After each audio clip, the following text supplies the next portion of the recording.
भाई बड़ी अफसोस की बात है और मजबूर हो गया मैं ये वीडियो बना रहा हूँ।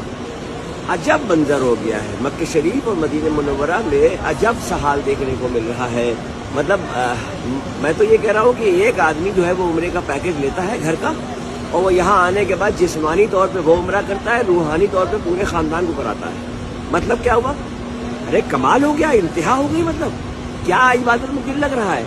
क्या मज़हब को मजाक बनाया जा रहा है?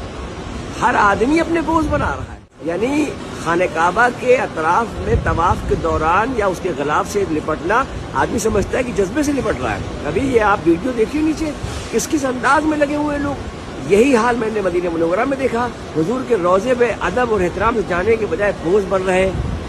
किस बात के वहाँ पे शफाअत के तलबदार हो रहे हैं, और किस बात का यहाँ पे अल्लाह से अपने गुनाहों की माफ़ी और तौबा करने आए हैं। दिल तो मोबाइल में लगा हुआ है, दिल तो कैमरे में लगा हुआ है। खुदा का खौफ खाओ भाई, अल्लाह के वास्ते अपनी मेहनत की कमाई का पैसा लगा के पैकेज लेके यहाँ आके अपनी इबादत को ज़ाया न कीजिए। अल्लाह के वास्ते आप अपने जिस भी फ़िरक़े के, जिस भी मसलक के जानने वाले हों, अपने आलिम दीन से पूछ लीजिए कि क्या ये मुनासिब है।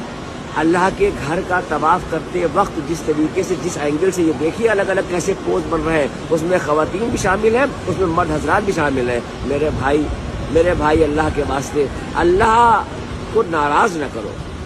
अल्लाह की नाराज़गी नाकाबिल बर्दाश्त है, बंदा बर्दाश्त नहीं कर सकता। अल्लाह से दोस्ती कर लोगे तो आक़िबत संवर जाएगी, लेकिन अल्लाह के घर में आके अगर इस तरीके की हरकतें हैं तो फिर अल्लाह ही माने।